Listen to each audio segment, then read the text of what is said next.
Hi everyone, welcome back to D K Sharma education hub. आज के इस लेक्चर में हम स्टार्ट कर रहे हैं अपना chapter number 4 of class 8 NCERT geography.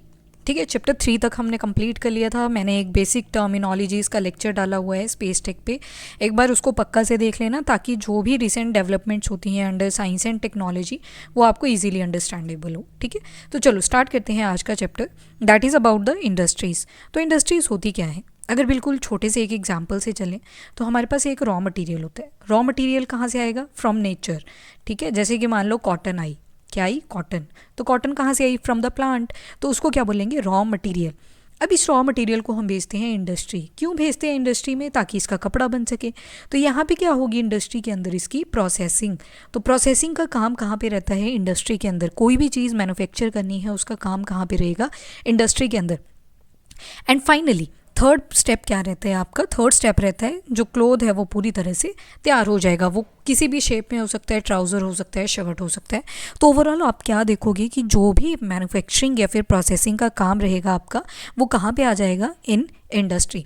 तो उन्हीं के बारे में आज हम स्टडी करेंगे कि इंडस्ट्रीज़ क्या हैं, और एग्रीकल्चर की भी कुछ फॉर्म्स देखेंगे। एवरीवन जो भी चीज़ें हैं, एवरीथिंग, सॉरी एवरीवन बोल दिया, जो भी चीज़ें हैं वो सारी हम इस चैप्टर के अंदर कवर करेंगे। ठीक है, तो यहाँ पे आपको साइड में एक इमेज दिखा रखी है जिसमें बोला है कि पेपर मेड। तो ये पेपर बनता कहाँ से है? आपको बोला जाता है ना कि प्लांट्स को हमें सेव करना चाहिए। एक तो वो हमें ऑक्सीजन देते हैं, दूसरा जो पेपर की मैन्युफैक्चरिंग होती है वो भी कहाँ से होती है? From the plants. क्यों बोलते हैं? बिकॉज प्लांट्स लेके आए जाते हैं, उनकी पल्प निकाली जाती है, पल्प में केमिकल की एडिशंस करी जाती हैं। कहाँ पे करी जाती हैं केमिकल की एडिशंस इन पल्प? तो ये सारा काम चलता है इन इंडस्ट्री। और फाइनली क्या बन के आता है आपके पास? पेपर आता है। फिर पेपर के नीचे जो भी ब्रांड का पेपर बनेगा उसकी स्टैंप लगा दी जाती है, या तो टॉप पे लगा दी जाती है, जैसे क्लासमेट हो गया। ठीक है, इस तरह से जो भी ब्रांडिंग होती है नोटबुक की वो उसके ऊपर कर दी जाती है।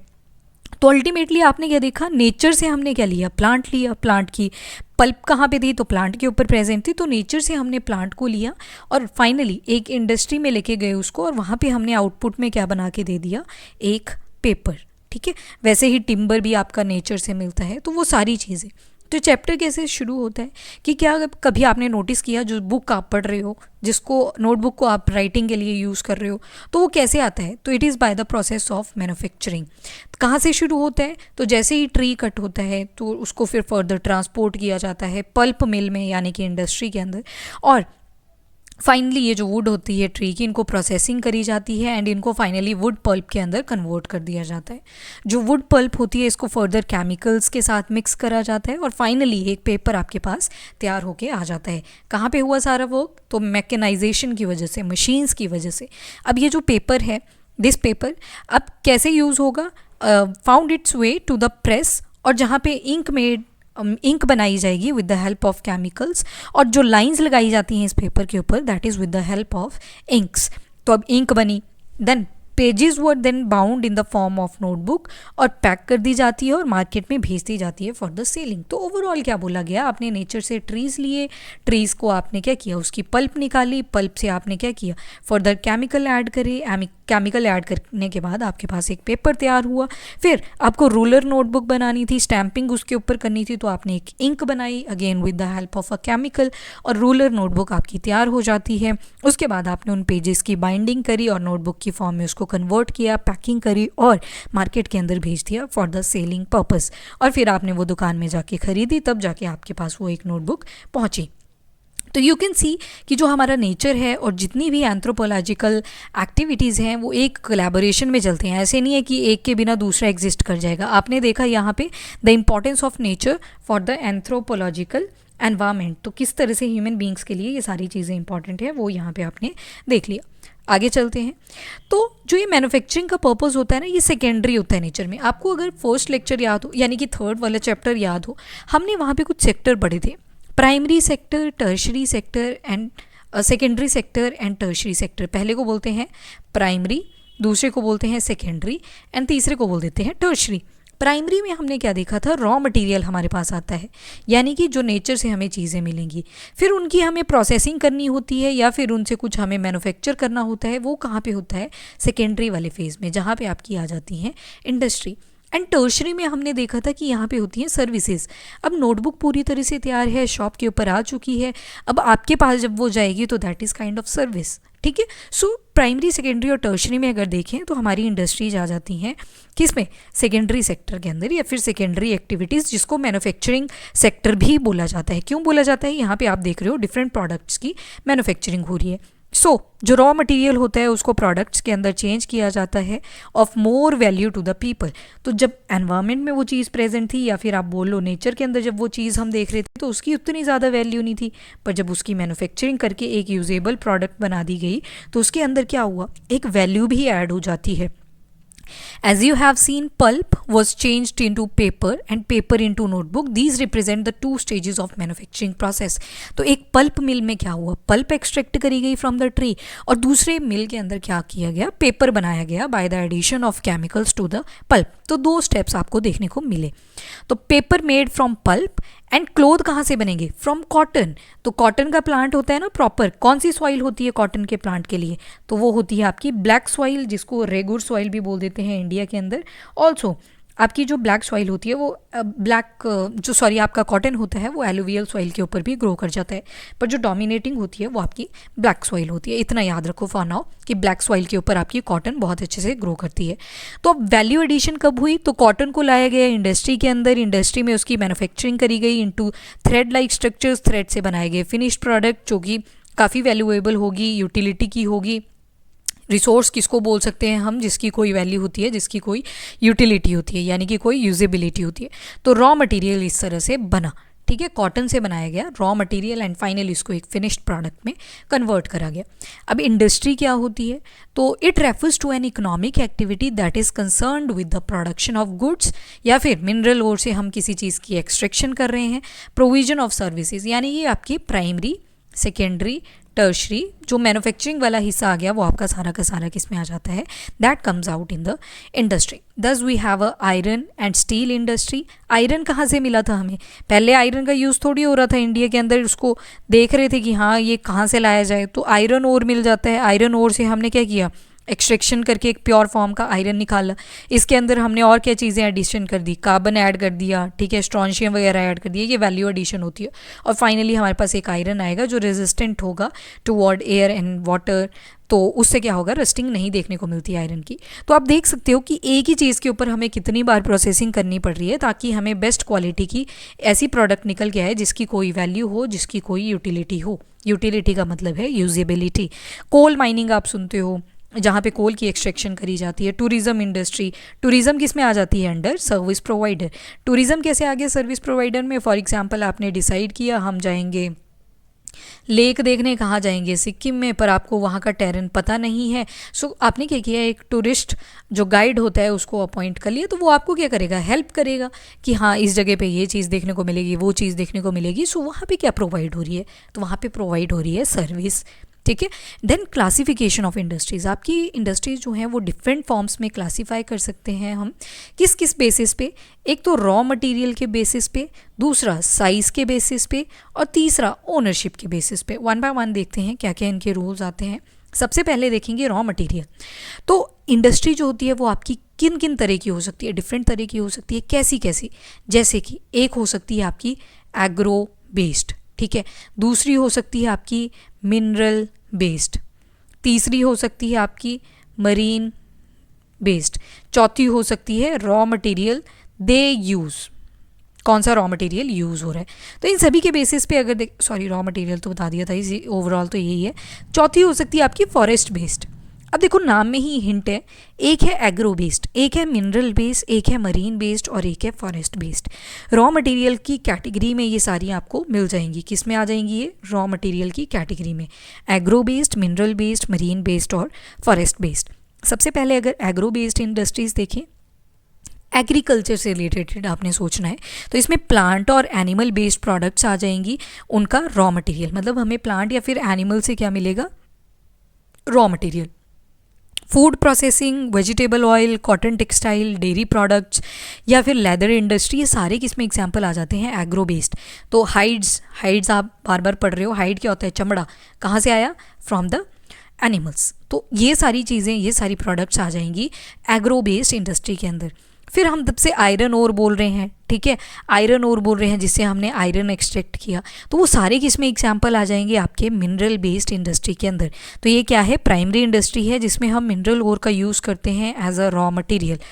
ये जो प्रोडक्ट होती है इन इंडस्ट्रीज़ की, दे फीड अदर इंडस्ट्री, दूसरी इंडस्ट्रीज़ को फीड करते हैं। फॉर एग्जांपल अगर आयरन इंडस्ट्री की बात करें तो आयरन बन गया, अब ये थोड़ी है कि वहीं पे किसी हम घर बनाने के यूज़ में करेंगे, नो। अगर कोई और इंडस्ट्री भी बनानी है तो वहाँ पे जो मशीनरी लगेगी उसमें भी हमें क्या यूज़ करना पड़ेगा, आयरन यूज़ करना पड़ेगा। तो मतलब मिनरल बेस्ड इंडस्ट्री ना सिर्फ एक अकेली तरह की इंडस्ट्री है, पर वो दूसरी इंडस्ट्रीज़ को भी हेल्प करती है बनने में। मशीन्स बनेंगी, आयरन की बनेंगी। तो आयरन को कहाँ से बनाया जाएगा, from the iron O, Fe2O3 वगैरह आप सुनते रहते हो, हेमेटाइट एंड ऑल। तो ये आयरन ओर से क्या किया गया, आपने एक प्रोडक्ट बनाई जिसको बोल दिया आयरन। तो इसको हम यूज़ करते हैं as a raw material for manufacturing of the number of other product, जैसे कि हैवी मशीनरी बन गई, बिल्डिंग बना दी है, मटेरियल एंड रेलवे कोचेज़, ये सारे किससे बनेंगे, तो with the help of iron. तो ये सारी चीज़ें कहाँ से बनी, from the iron, building material and railway coaches. उसके बाद आता है third, that is marine based industry, marine based industries. अब ये क्या करेंगे, मरीन यानी कि समुद्री जीव जो होते हैं उनका यूज़ करेंगे। तो use product from the sea and ocean as raw material. तो रॉ मटेरियल की फॉर्म, रॉ मटेरियल कहाँ से आएगा, from the seas and oceans. अब जो इंडस्ट्रीज़ होती हैं दे प्रोसेस सी फूड और manufacturing fish oil are some of the example. तो आपने क्या किया, फिश लिया, फिश से जो ऑयल वगैरह बनते हैं, आप देखते हो अलग अलग की मेडिकेशंस आती हैं, सप्लीमेंट्स आते हैं। तो आपने क्या किया, सी से क्या लिया, रॉ मटेरियल लिया। रॉ मटेरियल क्या था, फिश थी, और फिश से क्या एक्सट्रैक्ट कर लिया, ऑयल। तो इस तरह से आपने क्या किया, मरीन बेस्ड इंडस्ट्रीज़ बना दी। उसके बाद फॉरेस्ट बेस्ड इंडस्ट्री बना दी। तो यानी कि हम क्या करेंगे, रॉ मटेरियल कहाँ से लेंगे, फ्रॉम द फॉरेस्ट। वो क्या हो सकता है, वो वुड हो सकता है, ठीक है। वुड से हमने क्या ली, पल्प ली, पल्प से हमने क्या बना दिया, पेपर बना दिया। तो एक यूटिलिटी की प्रोडक्ट बनी। फार्मास्यूटिकल, मेडिकेशनल प्लांट्स, आपके मेडिसिनल प्लांट्स आपके कहाँ पे प्रेजेंट होते हैं, फॉरेस्ट के अंदर होते हैं। वहाँ से हमने क्या लिया, मेडिसिनल प्लांट ले लिया, उसके कॉन्स्टिट्यूएंट्स को एक्सट्रैक्ट करके हमने क्या बना दी, मेडिसिन बना दी। तो अगेन क्या बन गया, हमारे पास ऐसा रिसोर्स बन गया जिसकी कोई वैल्यू है, जिसकी कोई यूटिलिटी है। फर्नीचर बना हमारा, कहाँ से बना, वुड से बना। बिल्डिंग्स बनी। तो सारी ही चीज़ों में क्या रिक्वायर्ड होता है, आपके फॉरेस्ट बेस्ड प्रोडक्ट्स। उसके बाद आता है साइज़ के बेसिस पे। अभी देखा ना आपने, रॉ मटेरियल, साइज़, और किसके बेसिस पे, थर्ड वन वाज ओनरशिप के बेसिस पे। रॉ मटेरियल में हमने 4 इंडस्ट्रीज़ देख ली, कौन कौन सी, agro based, mineral, marine and finally forest based industry. उसके बाद आता है size. It refer to the amount of capital invested, यानी कि कितना पैसा लगा, कितनी कैपिटल इन्वेस्ट हुई वहाँ पे, कितने नंबर ऑफ पीपल वहाँ पे एम्प्लॉयड हैं, और कितना वॉल्यूम ऑफ प्रोडक्शन, कितनी वहाँ पे प्रोडक्शन है। तो जो साइज़ है वो 3 चीज़ों पे बेस्ड है, यानी कि कितना कैपिटल इन्वेस्ट हुआ, कितने लोग वहाँ पे एम्प्लॉयड हैं, और कितना वॉल्यूम ऑफ प्रोडक्शन वहाँ पे बन रहा है। तो साइज़ के बेसिस पे अगर देखें तो इंडस्ट्री या तो छोटे स्केल पे होंगी या फिर बड़े स्केल पे होंगी। स्मॉल स्केल हो सकती हैं, लार्ज स्केल इंडस्ट्रीज़ हो सकती हैं। जैसे कि आपने कॉटेज इंडस्ट्री, पॉलिटिकल साइंस में भी आपने ये पढ़ा होगा, कॉटेज या फिर जिनको हाउस होल्ड इंडस्ट्री भी बोल देते हैं, तो ये स्मॉल स्केल इंडस्ट्री में होती हैं। यहाँ पे जो प्रोडक्ट्स बनती हैं वो कैसे बनाई जाती हैं, तो with the help of hand, traditional method से ये बनाई जाएंगी। तो आर्टिसंस यहाँ पे इन्वॉल्व होते हैं, इनको बोल देते हैं हम कॉटेज या फिर हाउस होल्ड। तो किसका एग्जाम्पल आ गया, स्मॉल स्केल इंडस्ट्री का। सारे थोड़ी हाथों से बनाएंगे चीज़ें, ये कुछ स्पेसिफिक आर्ट स्किल्स होती हैं जो कि आर्टिसंस बनाएंगे। एग्जाम्पल के लिए बास्केट वीविंग होगी, ठीक है, वो टोकरियाँ बनाई जाती हैं, पॉटरी आ जाता है, और भी कई सारे हैंडीक्राफ्ट्स आ जाते हैं। They come under the example of cottage industry. अब स्मॉल स्केल इंडस्ट्रीज़ की बात करें तो यहाँ पे कम कैपिटल और टेक्नोलॉजी यूज़ होती है if compare to the large scale industries that produce large volume of products, ठीक है। तो यहाँ पे क्या होगा, कैपिटल इन्वेस्टमेंट कम रहेगी if compare to the large scale industries, और जो इन्वेस्टमेंट होगी कैपिटल की वो ज़्यादा होगी, टेक्नोलॉजी ज़्यादा रिक्वायर्ड होगी in the superior large scale industry. Obviously इसीलिए नाम पड़ा लार्ज स्केल। यहाँ पे कैपिटल की इन्वेस्टमेंट भी ज़्यादा चाहिए, इनका साइज़ भी काफ़ी बड़ा होगा। तो यू विल सी जो लार्ज स्केल इंडस्ट्री हैं इन्हीं का नाम भी किसी के ऊपर पड़ा, तो कैपिटल की वजह से, और दूसरा टेक्नोलॉजी मैसिव है उसकी वजह से। फिर आता है silk weaving and food processing industries, इनको हम स्मॉल स्केल इंडस्ट्री में इंक्लूड कर लेते हैं। और जो प्रोडक्शन होती है ऑटोमोबाइल, हैवी मशीनरी की, उनको हम इंक्लूड कर लेते हैं in the large scale industry. तो इस तरह से हमने देखा कि डिफरेंट टाइप की स्टेजेस देखी हमने फूड प्रोसेसिंग की। फूड प्रोसेसिंग का एक एग्जांपल भी दे रखा है आपको, ये देखो, ये मखाने का एग्जांपल है। इसको पहले कहाँ से एक्सट्रैक्ट करा हमने, एनवायरनमेंट से एक्सट्रैक्ट करा, यहाँ पे फिर सेपरेशन हुई, फिर इनकी प्रोसेसिंग हुई और फाइनली इनकी पैकिंग हो जाती है। तो ये मखाना की एक छोटी सी प्रोसेसिंग दिखाई गई है, जिनको गॉर्गन नट्स भी बोलते हैं। ठीक है, सो ये सारी चीज़ें हमने करी under the examples of size. ठीक है, स्मॉल स्केल भी थी, कुछ लार्ज स्केल्स भी थी। उसके बाद अगर ओनरशिप देखें तो ओनरशिप के बेसिस पे देखें तो प्राइवेट ने उसको होल्ड करके रखा है या फिर गवर्नमेंट ने उसको होल्ड करके रखा है, उसके बेसिस पे हम देख लेंगे ओनरशिप। तो इंडस्ट्री को हम प्राइवेट सेक्टर या फिर स्टेट ओन्ड या फिर पब्लिक सेक्टर में भी डिवाइड कर सकते हैं। तो ज्वाइंट सेक्टर भी हो सकता है या फिर कोऑपरेटिव सेक्टर भी हो सकता है। वन बाय वन देख लेते हैं। प्राइवेट सेक्टर इंडस्ट्री यानी कि प्राइवेट होल्डिंग है, गवर्नमेंट का कोई रोल नहीं आएगा। तो यहाँ पे इंडिविजुअल भी हो सकता है या फिर ग्रुप भी हो सकता है। तो प्राइवेट सेक्टर इंडस्ट्री में हमने क्या देखा, they are owned and operated by individuals और अ ग्रुप ऑफ इंडिविजुअल। तो इंडिविजुअल भी उसको होल्ड कर सकते हैं या फिर ग्रुप ऑफ इंडिविजुअल भी होल्ड कर सकते हैं। यानी कि जो कैपिटल आएगी, इन्वेस्टमेंट आएगी, वो फ्रॉम सिंगल इंडिविजुअल भी हो सकती है या फिर ग्रुप ऑफ पीपल भी हो सकती है। जो पब्लिक सेक्टर इंडस्ट्रीज़ होती हैं उनको कौन ओन करता है और ऑपरेट करता है, तो गवर्नमेंट करती है। जैसे कि HAL, Hindustan aeronautical limited, space tech के कॉन्टेक्स्ट में आप ये बार बार सुनते हो। Steel authority of India, SAIL जिसको बोलते हैं। तो ये सारे किस में आ जाएंगे, अंडर प्राइवेट सेक्टर। एंड उसके बाद आती है जॉइंट सेक्टर इंडस्ट्रीज़। तो इनको कौन ओन करता है, कौन ऑपरेट करता है, तो स्टेट भी आएगी इसमें एंड इंडिविजुअल्स भी आएंगे। जॉइंट है ना शब्द, तो ग्रुप ऑफ इंडिविजुअल्स भी आ सकते हैं। जैसे कि मारुति उद्योग लिमिटेड, ये एग्जाम्पल है आपके जॉइंट सेक्टर इंडस्ट्री का। कौन सा, मारुति उद्योग लिमिटेड। फिर उसके बाद आप देखते हो कोऑपरेटिव सेक्टर। ये कौन सी इंडस्ट्रीज आती हैं जिनको ओन और ऑपरेट करते हैं प्रोड्यूसर और सप्लायर, जो रॉ मटेरियल को सप्लाई कर रहे हैं। तो प्रोड्यूसर और सप्लायर दोनों क्या करेंगे, इसमें कंट्रीब्यूशन करेंगे। तो एक तो कौन आगे, एक आगे आपके प्रोड्यूसर और दूसरे जो उस रॉ मटेरियल को सप्लाई कर रहे हैं वो सारे वर्कर्स भी आ जाएंगे और दोनों भी आ सकते हैं। Example, Anand milk union limited and Sudha dairy are a success stories of a cooperative venture. उसके बाद आता है factors factors affecting location of industry. कौन कौन से फैक्टर इंडस्ट्री की लोकेशन को डिसाइड करेंगे। तो जैसे कि सबसे पहले रॉ मटेरियल कहाँ पे अवेलेबल है, लेबर कहाँ पे अवेलेबल है, कैपिटल कहाँ से आ सकती है, मार्केट कितनी दूरी पे है, ट्रांसपोर्ट का खर्चा कितना आएगा, लैंड कितनी अवेलेबल है एंड पावर कितनी अवेलेबल है। वो सारे फैक्टर्स क्या डिसाइड करते हैं कोई भी इंडस्ट्री कहाँ पे लोकेट होनी चाहिए। So factor affecting the location of industry, एक तो रॉ मटेरियल कहाँ पे अवेलेबल है, लैंड कहाँ पे अवेलेबल है, वाटर कहाँ पे है, labour, power, capital, transport and market, ये सारी चीज़ें रिक्वायर्ड हैं किसी भी इंडस्ट्री की लोकेशन को डिसाइड करने के लिए। मान लो रॉ मटेरियल है आपका यहाँ पे और आप इंडस्ट्री बना रहे हो यहाँ पे, तो आपको ट्रांसपोर्टेशन का खर्चा बहुत ज़्यादा आ जाएगा। तो आप क्या कर सकते हो, अपनी इंडस्ट्री उसी जगह पर बना लो जहाँ पे आपका रॉ मटेरियल प्रेजेंट है। ठीक है, तो ये सारे मैटर करते हैं एक इंडस्ट्री की लोकेशन को सेट करने के लिए। समटाइम आप देखोगे कि जो गवर्नमेंट है वो इंसेंटिव प्रोवाइड कर देते हैं, जैसे कि subsidised power, lower transportation cost और बाकी इंफ्रास्ट्रक्चर, सो दैट जो इंडस्ट्री है वो बैकवर्ड एरियाज़ में लोकेट करी जा सके। और जो इंडस्ट्रियलाइजेशन होती है फाइनली किसी भी टाउन और सिटी को क्या करती है, उसकी डेवलपमेंट और ग्रोथ में हेल्प करती है। उसके बाद इंडस्ट्रियल सिस्टम की बात करें तो इंडस्ट्रियल सिस्टम में आपको तीन चीज़ें मिलेंगी। एक इनपुट होगी, किस चीज़ से बन रही है कोई चीज़, फिर उस इनपुट की क्या करी जाएगी, प्रोसेसिंग करी जाएगी, और फाइनली आपके पास एक आउटपुट आएगी जिसकी कोई ना कोई वैल्यू होगी और जिसकी कोई ना कोई यूटिलिटी होगी, यानी कि यूजेबिलिटी होगी। सो इनपुट क्या होती है, रॉ मटेरियल होगा, लेबर आ जाएगा and cost of land, transport, power और अदर इंफ्रास्ट्रक्चर। जो भी चीज़ें किसी चीज़ को बनाने के लिए रिक्वायर्ड हैं उसको हम इंक्लूड करते हैं अंडर इनपुट। प्रोसेस में क्या आ जाएगा, तो वाइड रेंज ऑफ एक्टिविटीज़ आ जाएंगी जो रॉ मटेरियल को किसी फिनिश प्रोडक्ट में कन्वर्ट करेगी।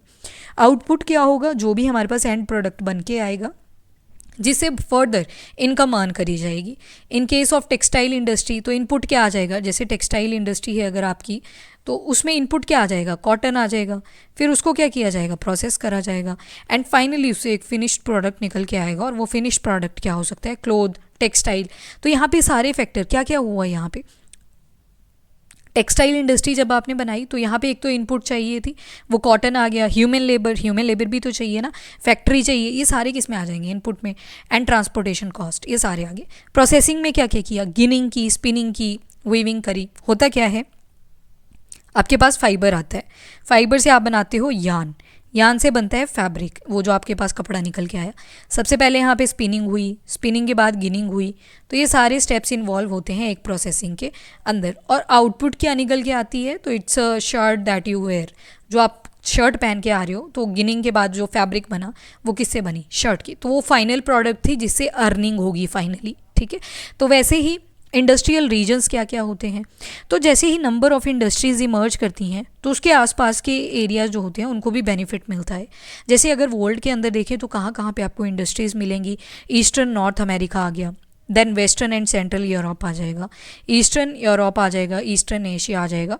तो ये सारे मेजर इंडस्ट्रियल रीजन्स आपको देखने को मिलते हैं इन टेम्परेट रीजन्स। ये देखो टेम्परेट हमने देखे थे, टेम्परेट, ट्रॉपिकल, तो टेम्परेट वाली कंडीशन में आप देखोगे मोस्ट ऑफ द इंडस्ट्रीज लाई करती हैं। ये देखो टेम्परेट वाले हिस्सों में आपको ब्लैक कलर की यहाँ पे मार्किंग्स दिख रही हैं, so all are these industries. तो आप नोटिस करोगे मैक्सिमम जो होंगी वो टेम्परेट रीजन्स में मिलेंगी। क्यों? एक तो देखो सी अवेलेबल होगा इनको, तो ट्रेडिंग ईजी हो जाएगी इनके लिए। और दूसरी बात, जिनके पोर्ट्स इंडेंटेड होंगे, इंडेंटेशन का मतलब है कि पानी के साथ कनेक्शन में तो है पर सीधी लाइन में नहीं है, ऐसे ऐसे आपको जिगजैग फॉर्म में मिलेंगे, तो यहाँ पे पोर्ट्स बन जाएंगे इजीली, ठीक है। सो इसी वजह से ये आपको सी पोर्ट्स के पास में मिलेंगे, specially near the coal fields. अब कोल तो चाहिए ना किसी इंडस्ट्री को चलाने के लिए, एनर्जी तो प्रोड्यूस करनी ही है। That's why we are focusing toward कि कैसे हम अपनी न्यूक्लियर टेक्नोलॉजी को एनहांस कर सकते हैं, ठीक है। सो वो सारी चीज़ें यहाँ पे आ जाती है।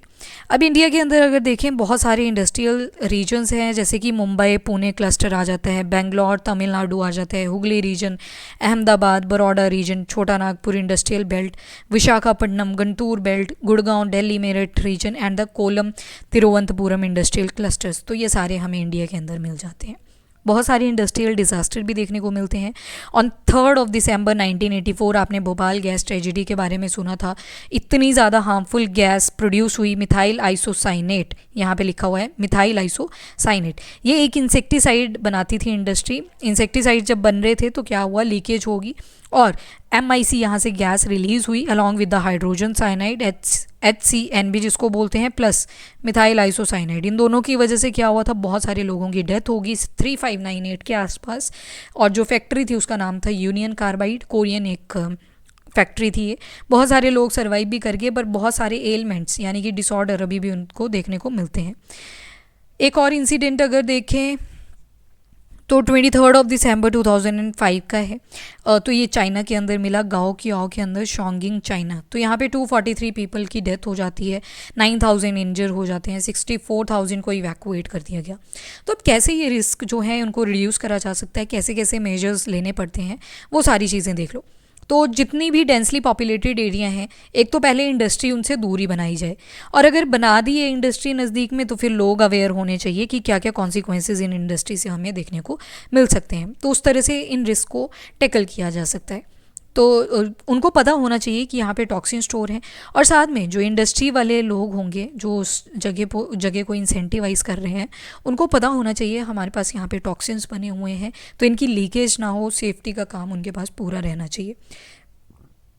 कोई मिसहैपनिंग हो भी जाती है तो फायर वार्निंग सिस्टम उनके पास होना चाहिए, फायर फाइटर्स वहाँ पे होने चाहिए, फायर एक्सटिंग्विशर की अवेलेबिलिटी होनी चाहिए, और जो स्टोरेज होती है टॉक्सिक सब्सटेंसेस की, उनको जल्दी से जल्दी लिमिट कर दिया जाए। फॉर एग्जांपल अगर किसी वाटर के अंदर रेडियो एक्टिव सब्सटेंसेस इंक्रीज़ कर रहे हैं तो उस वाटर को जितना जल्दी हो सके उतनी जल्दी उसको प्राइमरी, सेकेंडरी और टर्शरी ट्रीटमेंट दिए जाएँ ताकि वो पानी साफ़ हो जाए। तो ये सारी चीज़ें आती हैं।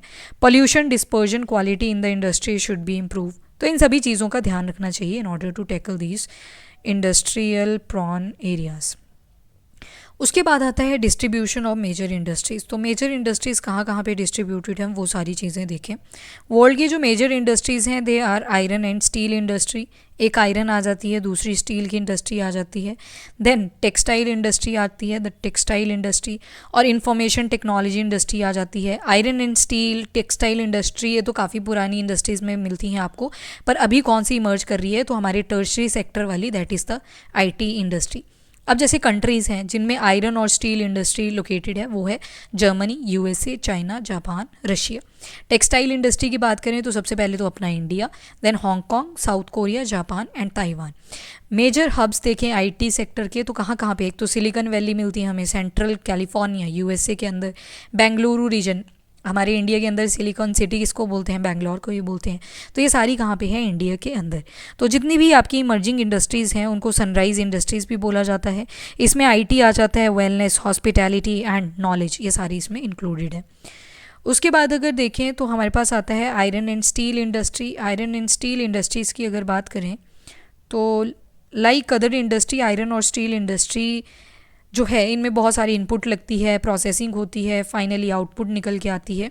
तो ये फीडर इंडस्ट्री है whose products are used as a raw material for other industry. तो जैसे आयरन का हो गया, ठीक है, ये सारी क्या है, अब जहाँ पे कॉटन की गिनिंग हो रही है, स्पिनिंग हो रही है, वो सारी क्या है, वो हमें क्या प्रोवाइड कर रही है, रॉ मटेरियल प्रोवाइड कर रही है। तो इन्हीं के ऊपर जो आयरन आ गया, स्टील आ गया, तो ये दूसरी इंडस्ट्री के लिए कि फीडिंग की तरह एक्ट करती हैं, यानी कि दूसरी इंडस्ट्री को खड़े होने में हेल्प करती हैं। एक शब्द मिलेगा अब आपको, स्मेल्टिंग। स्मेल्टिंग में क्या किया जाता है, मेटल को एक्सट्रैक्ट करना होता है उसके ओर से, यानी कि एक ओर है, इस ओर में बहुत सारे मेटल्स मिक्सड हैं ऑलरेडी, तो यहाँ से हमें एक मेटल निकालनी है बाहर। और जब इस मेटल को बाहर निकालेंगे तो हमें क्या करना पड़ेगा, इसको पहले हीटिंग करनी पड़ेगी। हीटिंग करेंगे बियॉन्ड मेल्टिंग पॉइंट, और उसको हम क्या बोल देते हैं, दैट इज़ स्मेल्टिंग। स्मेल्टिंग नाम में भी मेल्टिंग आ रहा है। तो और से जब हमें मेटल निकालना था तो हम हीटिंग करेंगे बियॉन्ड मेल्टिंग पॉइंट, और क्या निकाल देते हैं, एक मेटल निकाल देते हैं। तो इनपुट फॉर इंडस्ट्री इंक्लूड, एक तो रॉ मटेरियल आ जाएगा, सच एस आयरन आ जाता है, देन आयरन के बाद में आप देखोगे आयरन ओर आ गया, कोल आ जाएगा, लाइमस्टोन आ जाएगा, along with the labour, capital, site and other infrastructure. जो प्रोसेस होती है converting iron ore into steel involve many stages. Raw material is put in the blast furnace. यहाँ पे क्या करेंगे हम, रॉ मटेरियल को एक बड़ा सा ब्लास्ट फर्नेस होता है उसके अंदर डाल देते हैं, जहाँ पे इसकी करी जाती है स्मेल्टिंग। मान लो ये आयरन ओर डाला हुआ है, और फाइनली जब स्मेल्टिंग हो जाएगी तो इसको फिर रिफाइन कर दिया जाएगा और हमें क्या मिल के आ जाता है, आयरन। यहाँ पे आपको ब्लास्ट फर्नेस का ये पिक्चर भी दिखाया हुआ है, ये देखो, आयरन ओर हो गया, लाइमस्टोन हो गया, कोल हो गया, कोक हो गया, ये सारा हमने कहाँ पे डाल दिया, एक बर्ल, ये ब्लास्ट फर्नेस है बड़ी सी ऑरेंज और येलो कलर की, जिसको आप देख सकते हो। इसके अंदर जब डाला ये आयरन और लाइमस्टोन और कोक, ब्लास्ट फर्नेस के अंदर डाल दिया, और फाइनली यहाँ पे अंदर क्या हुई, स्मेल्टिंग हुई, यानी कि इसकी हीटिंग हो जाएगी बियॉन्ड द मेल्टिंग पॉइंट। अब यहाँ से हॉट एयर डाली जा रही है एक तरफ से, और एक जगह पे क्या किया जाएगा, ये जो मोल्टन आयरन है उसको कलेक्ट कर लिया जाएगा। तो जब हम 8 टन ऑफ कोल ले रहे हैं, 4 टन ऑफ आयरन ओर ले रहे हैं, 1 टन लाइमस्टोन ले रहे हैं, तब जाके हमारे पास 1 टन स्टील बन के आ रहा है। तो इतनी ज़्यादा इनपुट लगी तब जाके 1 टन का स्टील हमारे पास बना।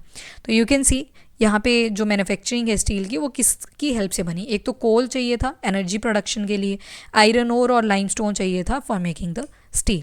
अब जो स्टील होता है काफ़ी टफ होता है, and it can easily B shape दे दी जा सकती है, कट करा जा सकता है, और वायर के अंदर इसको हम कन्वर्ट कर सकते हैं। स्टील काफ़ी टफ होता है, शेपिंग करी जाती है, कटिंग करी जाती है, और उसको फर्दर हम वायर्स में कन्वर्ट कर सकते हैं। स्पेशल अलॉय क्या क्या हैं स्टील के, तो छोटी से अमाउंट के मेटल अगर उसके अंदर हम डाल दें, फॉर एग्जांपल एल्यूमिनियम, निकल, कॉपर, तो ये अलॉय बन जाता है। जब मिक्सिंग करते हो ना मेटल्स की, जब मिक्सिंग होती है, मेटल भी हो सकती है, नॉन मेटल भी हो सकती हैं, तो ये जब मिक्स करी जाती हैं तो हमें एक प्रोडक्ट देती हैं जिसको बोलते हैं अलॉय। अब एलॉय जो होता है वो स्टील को एक अनयूजुअल हार्डनेस प्रोवाइड करता है, toughness and ability to resist rust, यानी कि उस पर जंग नहीं लगता इजीली। अब जो स्टील है उसको बैकबोन ऑफ मॉडर्न इंडस्ट्री भी बोल दिया जाता है, क्योंकि हर एक चीज़ में आपको आयरन और स्टील चाहिए ही होता है। ठीक है, टूल्स बनाने हैं आपको, आयरन से बनेंगे, स्टील से बनेंगे, मशीन्स बनानी हैं तो आयरन से बनेंगे, स्टील से बनेंगे, सो हैंस आयरन और स्टील तो आपको चाहिए ही चाहिए। अब ट्रांसपोर्टेशन का जब काम करोगे तो शिप में भी क्या चाहिए, iron steel. Train, trucks, autos किस चीज़ से बन रहे हैं, स्टील से बन रहे हैं अल्टीमेटली। इवन जो सेफ्टी पिन्स, नीडल्स जो हम डेली यूज़ करते हैं जिन चीज़ों का, वो भी किससे बन रहे हैं, स्टील से बन रहे हैं। ऑयल वेल्स, इनको भी कैसे ड्रिल करते हैं, तो स्टील मशीनरी से करते हैं। स्टील पाइपलाइंस आ जाती हैं ऑयल को ट्रांसपोर्ट करने के लिए। अगर मिनरल्स की माइनिंग करनी है उसमें भी स्टील के इक्विपमेंट लगेंगे। तो फार्म मशीन जो होती हैं वो मोस्टली स्टील से ही बनी होती हैं। बड़ी बड़ी बिल्डिंग, उसमें जो फ्रेमवर्क होता है वो भी किससे बनता है, आपके स्टील से बनता है। तो आप देख सकते हो जो आयरन और स्टील इंडस्ट्री है वो बाकी इंडस्ट्रीज़ को, बाकी ट्रांसपोर्टेशन के मेथड्स को भी सपोर्ट कर रहा है। तो 1800 AD से पहले देखें तो जो आयरन एंड स्टील इंडस्ट्री थी वो कहाँ पे होती थी, जहाँ पे रॉ मटेरियल प्रेजेंट था, पावर सप्लाई थी, रनिंग वाटर इजीली अवेलेबल था। बाद में लोकेशन जो थी वो चेंज कर दी गई। अब लोकेशन कहाँ पे लेके गए, जहाँ पे कोल फील्ड्स प्रेजेंट हैं या फिर कैनाल्स प्रेजेंट हैं या फिर रेलवे प्रेजेंट है, ताकि ट्रांसपोर्टेशन करी जा सके। 1950 के बाद क्या किया गया, आयरन और स्टील इंडस्ट्री वहाँ पे लोकेट कर दी गई जहाँ पे फ्लैट लैंड एरिया ज़्यादा है, सी पोर्ट्स ज़्यादा अवेलेबल हैं, ताकि फॉरेन कंट्रीज़ में भी हम ट्रांसपोर्टेशन कर सके। You can see in this image. तो फर्स्टली क्या था, ये बेस्ट लोकेशन हुआ करती थी ड्यूरिंग 1800, जहाँ पे रॉ मटेरियल इजीली अवेलेबल है, पावर सप्लाई है और रनिंग वाटर अवेलेबल है। बाद में लोकेशन शिफ्ट कर दी गई 1800 टू 1950 में, जहाँ पे हमने क्या देखा, रेलवे प्रेजेंट होनी चाहिए, कोल फील्ड्स होने चाहिए और कैनाल्स के आसपास होने चाहिए। थर्ड स्टेज में हम देखते हैं सिंस 1950 से लेके आज तक, जहाँ पे आपके आयरन एंड स्टील इंडस्ट्री कहाँ पे रख दिए, जहाँ पे फ्लैट लैंड अवेलेबल है, सी पोर्ट्स के आसपास रख दिए, बिकॉज इस टाइम पे जो स्टील वर्क है that had become very large and iron ore had to be imported from overseas। तो import ना करना पड़े, तो इसी वजह से क्या किया गया, उसी जगह पे बना दिया जहाँ पे ऑलरेडी रॉ मटेरियल प्रेजेंट है। इंडिया के अंदर अगर देखें तो आयरन एंड स्टील इंडस्ट्री बहुत ज़्यादा डेवलप हुई है सिंस पास्ट, और having a advantage of raw material, cheap labour, transport and market, इन सब चीज़ों की अवेलेबिलिटी की वजह से। उसके बाद जितना भी इम्पॉर्टेंट स्टील होता है, जितना भी इम्पॉर्टेंट स्टील प्रोड्यूसिंग सेंटर हैं, जैसे कि भिलाई, दुर्गापुर, बनपुर, जमशेदपुर, रूरकेला, बोकारो आपका झारखंड वाले एरिया में आ जाता है, they all are situated in the region that spreads over the 4 states, जैसे कि वेस्ट बंगाल, झारखंड, उड़ीसा एंड छत्तीसगढ़। फिर आता है भद्रावती एंड विजयनगर, ये कर्नाटक में आ जाएंगे। विशाखापट्टनम आपका, इसको आप मैप के फॉर्म में ऐसे ड्रॉ कर सकते हो। कर्नाटका में क्या क्या आ गए, कर्नाटका में आपको मिला एक तो भद्रावती, दूसरा आ गया विजयनगर, विजयनगर एम्पायर भी आप पढ़ते हो, कर्नाटका में आ जाएंगे। विशाखापट्टनम कहाँ पे आ गया, आंध्र प्रदेश के अंदर विशाखापट्टनम आ जाएगा। वैसे ही सलेम कहाँ पे मिल जाएगा आपको, तमिलनाडु के अंदर मिल जाएगा। तो ये इंपॉर्टेंट स्टील सेंटर्स हैं जो कि लोकल रिसोर्सेज को काफ़ी ज़्यादा इंजॉय कर रहे हैं। ठीक है, झारखंड की भी याद रखना स्टेट्स, ऊपर हमने देखी बोकारो एंड ऑल, जमशेदपुर, ये सारे कहाँ पे आ जाते हैं, दुर्गापुर, भिलाई, झारखंड के अंदर आपको देखने को मिल जाते हैं। ठीक है,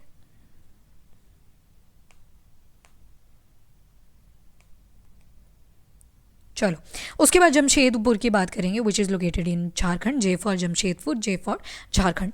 तो 1947 से पहले अगर देखें तो एक ही आयरन एंड स्टील प्लांट हुआ करता था कंट्री के अंदर, और वो कौन सा था, Tata iron and steel company limited, TISCO भी जिसको बोलते हैं।